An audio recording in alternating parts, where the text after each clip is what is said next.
नमस्कार, मैं डॉक्टर राकेश पाठक।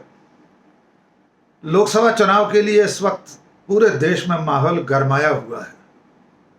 इसी माहौल में मध्य प्रदेश की दो सीटें ऐसी हैं जिन पर न केवल मध्य प्रदेश बल्कि पूरे देश की निगाहें लगी हुई हैं। इन सीटों के नाम हैं विदिशा संसदीय सीट और गुना शिवपुरी संसदीय क्षेत्र। इसकी वजह भी है।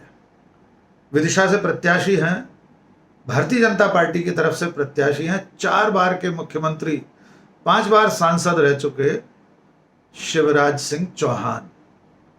उधर गुना शिवपुरी संसदीय सीट से प्रत्याशी हैं ज्योतिरादित्य सिंधिया, जो नरेंद्र मोदी के मंत्रिमंडल में मंत्री हैं, कांग्रेस की तरफ से 4 बार सांसद रह चुके हैं, यूपीए की सरकारों में भी मंत्री रहे। अब इन दोनों सीटों पर इन दो बड़े और कद्दावर नेताओं को घेरने के लिए कांग्रेस ने अपने प्रत्याशियों के नाम घोषित कर दिए हैं। आइए आज इनकी तफसील से चर्चा करेंगे और साथ में बात करेंगे जो भगदड़ मध्य प्रदेश में चल रही है, दल बदल का जो सिलसिला चल रहा है वो अब भी जारी है। लोकसभा चुनाव के नामांकन भरे जा चुके हैं। प्रथम चरण के नामांकन की अंतिम तिथि निकल चुकी है, लेकिन बीजेपी में और कांग्रेस में भगदड़ का सिलसिला लगातार बना हुआ है। तो पहले बात करते हैं विदिशा संसदीय क्षेत्र की। यहां पर भारतीय जनता पार्टी ने पूर्व मुख्यमंत्री शिवराज सिंह चौहान को प्रत्याशी घोषित किया था। तो शिवराज सिंह चौहान के पिछले राजनीतिक सफर पर चर्चा कर लेते हैं। शिवराज सिंह चौहान विद्यार्थी परिषद, भारतीय जनता युवा मोर्चा और फिर भारतीय जनता पार्टी में सक्रिय होकर 5 बार सांसद रहे। सबसे पहले उन्होंने चुनाव लड़ा 1991 में। वो अवसर इसलिए आया था कि तत्कालीन प्रधानमंत्री अटल बिहारी वाजपेयी ने लखनऊ और विदिशा दोनों सीटों से एक साथ लोकसभा का चुनाव लड़ा था। दोनों जगह वे जीते थे, लेकिन बाद में उन्होंने विदिशा सीट छोड़ दी थी और लखनऊ को अपने पास रखा था। तब उस उपचुनाव में शिवराज सिंह चौहान पहली बार लोकसभा में जीत कर गए, उस चुनाव को जीतकर सांसद बने। उसके बाद 2004 में वे मध्य प्रदेश के मुख्यमंत्री बने। लगातार 4 बार मुख्यमंत्री रहने के बाद 2023 के विधानसभा चुनाव में प्रचंड जीत दिलाने के बावजूद वे मुख्यमंत्री नहीं बने और अब इस लोकसभा चुनाव में बीजेपी ने उन्हें विदिशा से प्रत्याशी बनाया है। शिवराज सिंह को प्रत्याशी बनाते समय वहां जो सांसद थे रमाकांत भार्गव, उनका टिकट काटा गया है। तो कांग्रेस के सामने बड़ी चुनौती थी कि शिवराज सिंह चौहान जैसे दिग्गज के सामने किसे प्रत्याशी बनाया जाए। लंबी जद्दोजहद के बाद, तमाम सारी पड़ताल के बाद कांग्रेस ने प्रताप भानु शर्मा को वहां से अपना प्रत्याशी घोषित किया है। इसमें एक दिलचस्प बात यह है कि प्रताप भानु शर्मा 30 साल पहले, यानी सबसे आखिरी बार जब चुनाव हारे थे, तब इन्हीं शिवराज सिंह चौहान के हाथों 1991 का लोकसभा चुनाव हारे थे। उससे पहले वे 2 बार कांग्रेस के टिकट पर सांसद रहे थे विदिशा से ही, 1980 और 1985 में। वे राजीव गांधी के दौर के नेता हैं, राजीव गांधी के बहुत निकट रहे हैं। कांग्रेस संगठन में उनकी अच्छी पकड़ रही है। तो कांग्रेस ने एक बार फिर उन्हें अपना प्रत्याशी बनाया और उनके सामने वही शिवराज सिंह चौहान है जो 3 दशक पहले उन्हें हराकर पहली बार सांसद बने थे। तो विदिशा का मुकाबला इस तरह से दिलचस्पी के मोड़ पर पहुंच गया है। वहां से कांग्रेस की तरफ से विंग कमांडर अणुमाचार्य भी दावेदार थी। वे बड़ी मुखर प्रवक्ता हैं कांग्रेस की, लेकिन उन्हें टिकट नहीं मिला। तो अब देखना होगा, प्रताप भानु शर्मा इतने सालों बाद चुनाव लड़ रहे हैं, सामने वही उनके परंपरागत राजनीतिक प्रतिद्वंदी शिवराज सिंह हैं। तो ये मुकाबला किस दिशा में जाता है, ये आने वाले दिनों में देखना होगा। दूसरी जो सीट है जिसकी सबसे ज्यादा चर्चा मध्य प्रदेश और देश में हो रही है, वो है केंद्रीय मंत्री ज्योतिरादित्य सिंधिया की संसदीय सीट गुना शिवपुरी। गुना शिवपुरी सिंधिया राजघराने की परंपरागत सीट है। राजमाता विजयराजे सिंधिया, ज्योतिरादित्य सिंधिया के पिता माधवराव सिंधिया वहां से लगातार सांसद बनते रहे हैं। आजादी के बाद से सिंधिया घराने का व्यक्ति ही गुना शिवपुरी से चुनकर संसद में पहुंचा है। सिंधिया घराने का कोई भी व्यक्ति गुना शिवपुरी से हारा नहीं था, जब तक कि 2019 के लोकसभा चुनाव में ज्योतिरादित्य सिंधिया बीजेपी के प्रत्याशी डॉक्टर केपी यादव के हाथों चुनाव नहीं हार गए। उस हार के बाद ज्योतिरादित्य सिंधिया भारतीय जनता पार्टी में शामिल हो गए। फिर वे बीजेपी के टिकट पर राज्यसभा में पहुंचे और इस वक्त नरेंद्र मोदी की सरकार में नागरिक उड्डयन और विमानन मंत्री हैं। बीजेपी ने उन्हें राज्यसभा में रहते हुए अब लोकसभा में गुना शिवपुरी से प्रत्याशी बनाया है लोकसभा चुनाव के लिए। यह मजेदार बात है कि ज्योतिरादित्य सिंधिया पिछली बार इसी सीट से कांग्रेस के प्रत्याशी थे, बीजेपी के प्रत्याशी के हाथों हारे थे। अब वे बीजेपी के प्रत्याशी हैं और उनके सामने कांग्रेस ने जैसे प्रत्याशी घोषित किया है उसका नाम है राव यादवेंद्र सिंह। राव यादवेंद्र सिंह बीजेपी में थे, अब कांग्रेस में है। इसके अलावा और एक मजेदार तथ्य है, वो ये कि राव यादवेंद्र सिंह के पिता राव देशराज सिंह 2 बार ज्योतिरादित्य सिंधिया के सामने बीजेपी के टिकट पर लोकसभा चुनाव लड़ चुके हैं। दोनों बार वे पराजित हुए थे और ज्योतिरादित्य सिंधिया जीतकर लोकसभा में पहुंचे थे।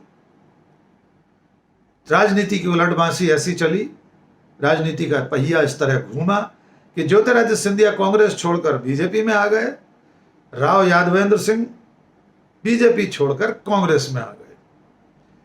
राव यादवेंद्र सिंह का भी थोड़ा सा इतिहास हम जान लेते हैं। इनके पिता 2 बार लोकसभा चुनाव लड़ चुके थे बीजेपी के टिकट पर, बाद में वे भी कांग्रेस में आ गए थे।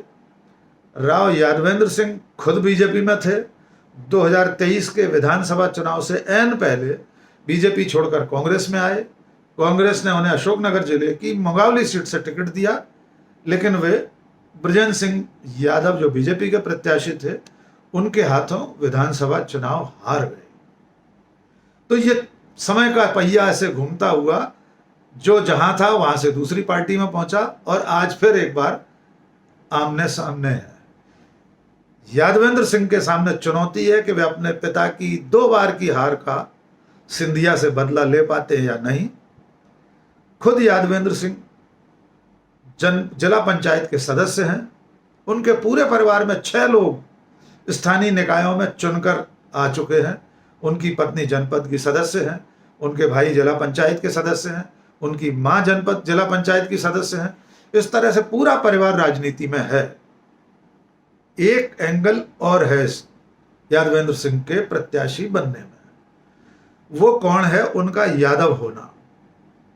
गुना शिवपुरी संसदीय सीट पर जो जातिगत आंकड़ा है, जो समीकरण है, उसके हिसाब से यादव बाहुल्य सीट है वो। पिछली बार भी डॉक्टर केपी यादव ने बीजेपी के टिकट पर सिंधिया को चुनाव हराया था, तब भी यादवों की एकता, उनका जो सामाजिक एका है, वो डॉक्टर केपी यादव के पक्ष में रहा था। और इस बार 2024 के चुनाव में बीजेपी ने डॉक्टर केपी यादव का टिकट काट दिया। इस कारण से न केवल ग्वालियर चंबल अंचल के बल्कि पूरे मध्य प्रदेश के यादव समाज में असंतोष व्याप्त है। पूरे मध्य प्रदेश में पिछली बार 29 सीटों में से सिर्फ एक यादव सांसद अगर कोई था तो वो डॉक्टर केपी यादव थे। उनका टिकट कटने से यादवों में जो असंतोष है, कांग्रेस पार्टी उसे भुनाना चाहती है, इसलिए यादवेंद्र सिंह को टिकट दिया गया है। पुराना राजनीतिक परिवार है, सिंधिया से लगातार मुकाबला उनका होता रहा है। एक बार फिर वे मैदान में हैं। देखना होगा कि ज्योतिरादित्य सिंधिया पिछली हार के समय का जो आंकड़ा था, करीब 1.25 लाख वोटों से वे चुनाव हारे थे, उसके बाद उन्होंने दल बदल किया था, तो उस आंकड़े को वे कितना भर पाते हैं, उस गैप को कितना भर पाते हैं, और कांग्रेस का प्रत्याशी कितनी दमदारी से चुनाव लड़ता है, कांग्रेस पार्टी ज्योतिरादित्य सिंधिया को हराने के लिए कितना जोर लगाती है, ये आज के बाद मालूम होगा। अब वो तीसरी बात जिसका मैंने शुरू में जिक्र किया था, लगातार चल रहे दल बदल के सिलसिले का। मध्य प्रदेश में भी ये सिलसिला थम नहीं रहा। जिस तरह हरियाणा, राजस्थान, गुजरात, हिमाचल प्रदेश सब जगह जिस तरह दल बदल चल रहे हैं वैसे ही दल बदल की आंधी मध्य प्रदेश में भी चल रही है। यहां इस वक्त बीजेपी सत्ता में है, इसलिए कांग्रेस के लोग कांग्रेस छोड़कर बीजेपी में जा रहे हैं। पिछले दिनों कांग्रेस के कद्दावर नेता, केंद्रीय मंत्री रहे, 4 बार राज्यसभा के सदस्य रहे सुरेश पचौरी सदल बल बीजेपी में शामिल हुए थे और आज 4 बार के सांसद भिंड दतिया संसदीय सीट से बीजेपी से सांसद रहे डॉक्टर रामलखन सिंह एक बार फिर घर वापसी कर चुके हैं। डॉक्टर रामलखन सिंह ने बाद में बीजेपी छोड़ दी थी, बहुजन समाज पार्टी में चले गए थे। उनके पुत्र संजीव सिंह संजू भिंड से विधायक रहे थे बसपा के टिकट पर। वे अभी पिछला विधानसभा चुनाव 2023 का फिर से लड़े थे, लेकिन हार गए थे। परंपरागत रूप से डॉक्टर रामलखन सिंह का परिवार और वे खुद भारतीय जनता पार्टी में ही थे, लेकिन आज उन्होंने एक बार फिर से घर वापसी कर ली है। आज बीजेपी में जिन लोगों का प्रवेश हुआ उनमें से 2 कांग्रेस के पूर्व विधायक हैं। एक नीलेश अवस्थी हैं जो पाटन से विधायक थे, एक खरगापुर से अजय यादव हैं, वे भी विधायक थे कांग्रेस से। वे दोनों भी भारतीय जनता पार्टी में शामिल हो गए। इस तरह से दल बदल का ये सिलसिला अभी चल रहा है।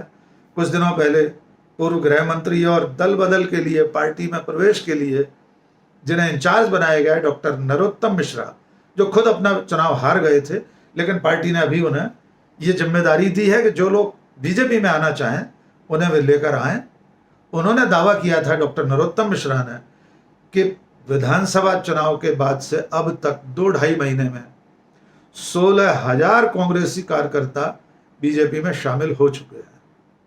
इसमें पूर्व सांसद, पूर्व विधायक, वर्तमान तो अभी कोई नहीं गया, पूर्व विधायक और कांग्रेस पार्टी के कई पदाधिकारी शामिल रहे हैं। तो चुनाव के मौके पर यह दल बदल चलता रहेगा।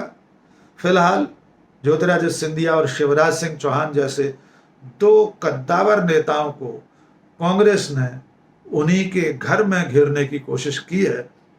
ये कोशिश किस करवट बैठेगी, चुनाव का ऊंट किस करवट बैठेगा, इसका परिणाम हम 4 जून को देखेंगे। आज के इस वीडियो में बस इतना ही। बहुत बहुत शुक्रिया। जय हिंद।